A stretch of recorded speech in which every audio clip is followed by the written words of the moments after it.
and always on the opposite side. This is a little hard to do in the back one.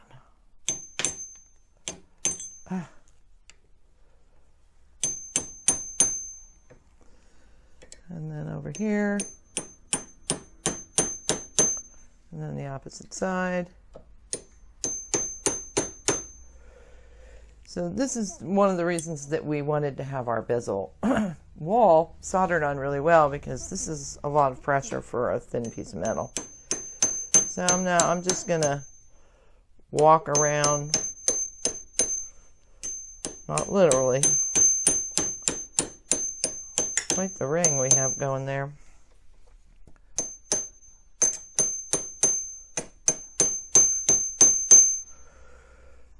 And pushing down any spots that happen to be not pushed down. I think I need to lock this down too. Vice movement.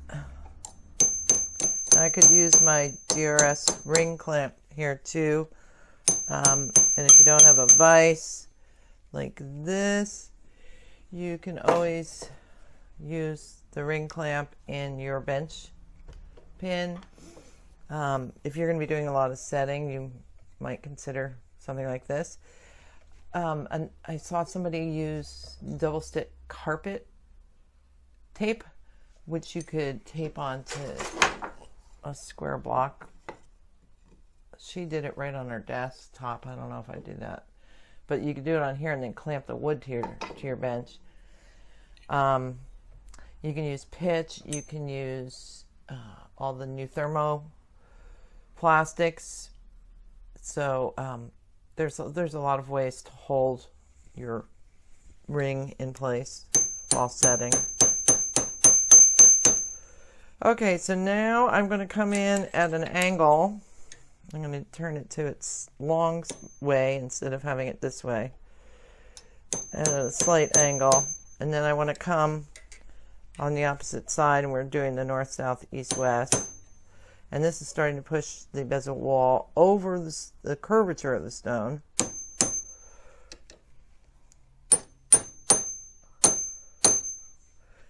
And then we're going to go in between.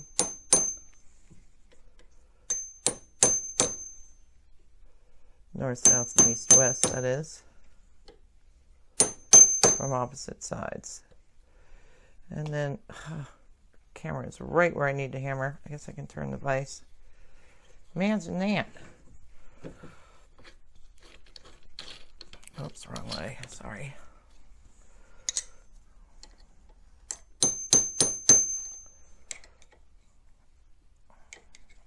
Wait there.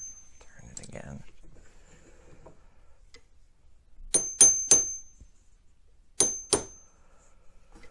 And then you can start walking at an same angle all the way around.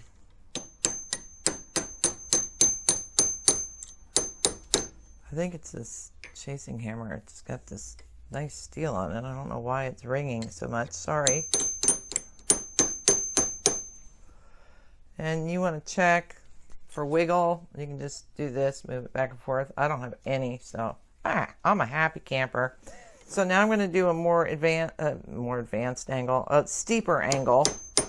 Sometimes I say things and it's like, what the hell does that mean?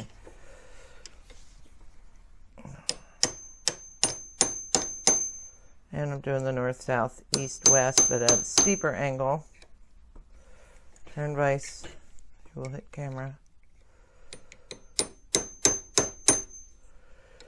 And this isn't really going to move much now, so I can just walk it around again at my steeper angle.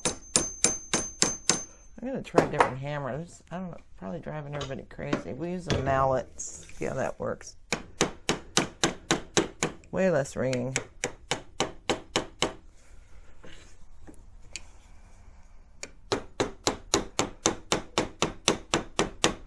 And I'm not hitting the stone with this, I hope. It's the goal anyway, especially with fragile stones. You don't want to, if they have occlusions or cracks or certain flaws, The pressure can mess it up, crack it. Then you gotta wabi-sabi it, make the flaw beautiful. Gold paste or silver filings in epoxy, all kinds of different ways to make it fabulous. Okay, so now I'm gonna switch. Do I want this? I don't think I want this. Maybe I want this. Do I want this? No, I know what I want. Oh, I gotta get it. Dang. I have a, there it is, a thinner rectangular shape for coming at a really steep angle here.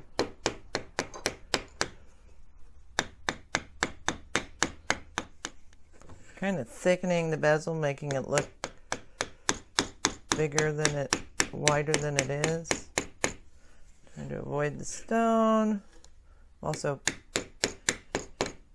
any little bubbles that I see or bulges I'm going to deal with now. Kind of finessing the fit. Okay, that looks pretty good. Now you can come in and burnish the top of this with a burnisher. That smooths things out, gives it a shiny appearance. If you're using really, really thin bezel wire, like some of the fine silver stuff they sell, you can actually probably just use a burnisher or push by hand. You don't need to use a hammer. But this is thick compared to that, and I have found that it needs to be hammered. You can also use a hammer hand piece to set. And you can burnish the edge here too if you want. Now if you have to do finishing, I would tape my stone up, number one, because it's very, very easy to slip. Don't use sandpaper. Make sure that your stone is hard enough in case you do slip to avoid getting scratched. Many stones are very soft and you can wreck them in a hot second. So I just put some tape on and grab a scalpel or some kind of razor blade knife and cut around the stone. Once again, if you have a soft stone, this may not be the best idea. Now I usually go in with silicone wheels and clean up any rough in areas, also to create a shine on it. I'll put the grits and the information on the page. It's gonna be hard to do without getting in there that close. I have to do all this from kind of far back.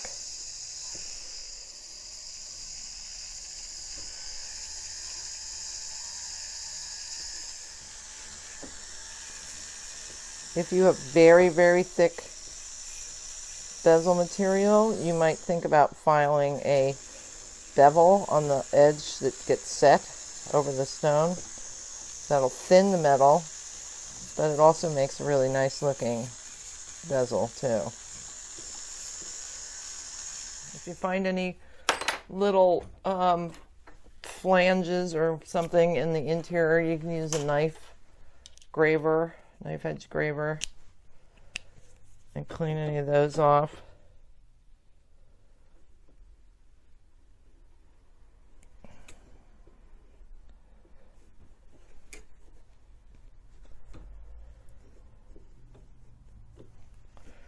All right, I'm going to finish finishing and make it pretty, and then I'm going to liver sulfur it and finish it and show it to you and call this video DONE.